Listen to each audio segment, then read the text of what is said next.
और मनोरंजन आज की दुनिया का उभरता हुआ सबसे बड़ा व्यवसाय है। यूट्यूबर नाम का व्यवसाय हमारे बचपन में तो नहीं था, आजकल यूट्यूबर हैं। मैं तो बहुत यूट्यूबर से परिचित हूँ, बड़े अच्छे तरीके से दोस्त है मेरे।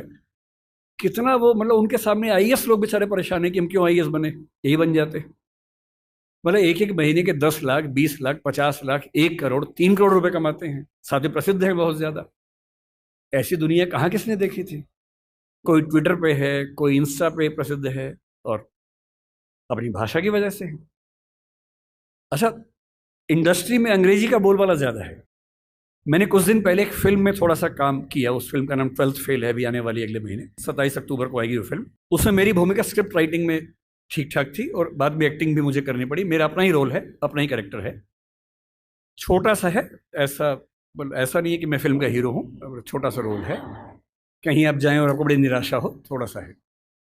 तो मैं स्क्रिप्ट राइटिंग कर रहा था। फिल्म हिंदी की है।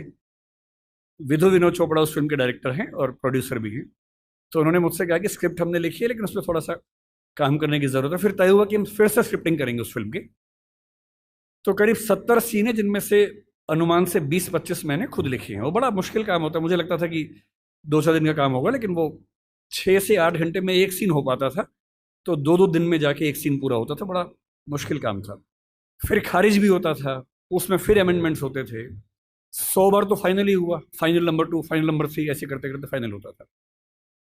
इंटरेस्टिंग बात क्या है कि जब स्क्रिप्ट मेरे पास आई ओरिजिनल, हिंदी भाषा में, पर रोमन लिपि में थी। यानी फिल्म में जैसे मान लीजिए सीन है कि मनोज के हाथ में 2 नाली बंदूक है, तो क्या लिखें?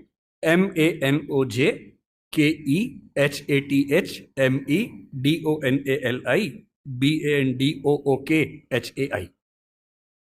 अच्छा, मुझे हिंदी रोमन लिपि में पढ़ने में बड़ी बाधा होती है, दुविधा होती है। एक तो बात यहां से वहां हो जाती है। जैसे कोई ध और ढ का अंतर बता ही नहीं सकता अगर मैं रोमन में लिखूं। कोई ऐसा शब्द हो जिसमें ध और ढ में कंफ्यूजन हो जाए। अब मैं कुछ भी करके नहीं समझ सकता कि DH ध है कि ढ है, क्योंकि वो लिपि मेरी भाषा के हिसाब से बनी ही नहीं है। ड़ अंग्रेजी में मैं कितनी भी कोशिश करूं लिख ही नहीं सकता हूं, ण लिख ही नहीं सकता हूं। मैं हरियाणा में जा रहा हूं और मैं हरियाणा में बोल रहा हूं कि ए बालक इधर आ। बालक नहीं बोलते हैं, ड़ बोलते हैं। जो ड़ भी नहीं है, ल भी नहीं है, दोनों के बीच के साउंड है।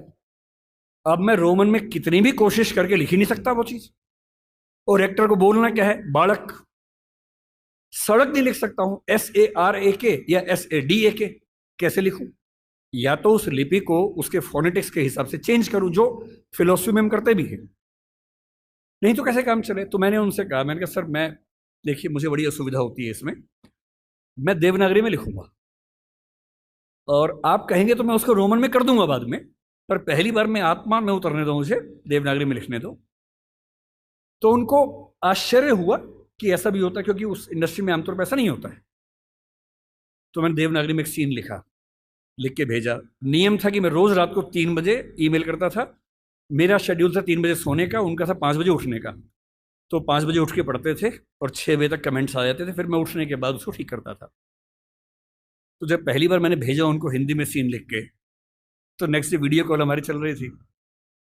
अब सोचिए, विधु विनोद चोपड़ा जो कि बहुत बड़े डायरेक्टर प्रोड्यूसर है इस इंडस्ट्री के, 5-6 लोग टीम में हैं, बड़े बड़े लेखक हैं, डायरेक्टर्स हैं, वो सब उस टीम में वीडियो कॉन्फ्रेंसिंग में हैं। सबके सामने क्या बोले? बोले यार, ईमानदारी की बात है, पढ़ के मजा आ गया। मुझसे काफी बड़े हैं, मुझे छोटे भाई की तरह मानते। बोले विकास, अब तू ऐसे लिख यार, ऐसी मजा आता है। और बाकी टीम को बोले कि तुम्हें इंग्लिश में करना हो करना, बाद में हम हिंदी में करेंगे। उसके बाद वो पूरी फिल्म हिंदी में लिखी गई। बाद में इंग्लिश में हुआ, जब शूटिंग हुई तो उसको इंग्लिश में कुछ एक्टर्स के लिए किया गया, क्योंकि हर एक्टर नहीं समझ पाता। विशेष रूप से मान लीजिए कोई एक्टर दक्षिण भारत से आ जाए, उसको हिंदी में फिल्म शूट करनी है, कैसे करेगा बेचारा? उसको रोमन में लिख के देते हैं। पर कुछ लोग हैं, अमिताभ बच्चन एक जमाने में ऐसा करते थे, आशुतोष राणा इस समय ऐसा करते हैं। मेरे मित्र हैं, कुछ दिन पहले बता रहे थे कि उनकी स्क्रिप्ट अभी भी हिंदी में लिखी हुई आती है, देवनागरी में लिखी हुई आती है। उनका तेवर है कि भाई देवनागरी में पढ़ूंगा, रोमन में नहीं, आप पकड़ में आती है, तो करते हैं उसमें।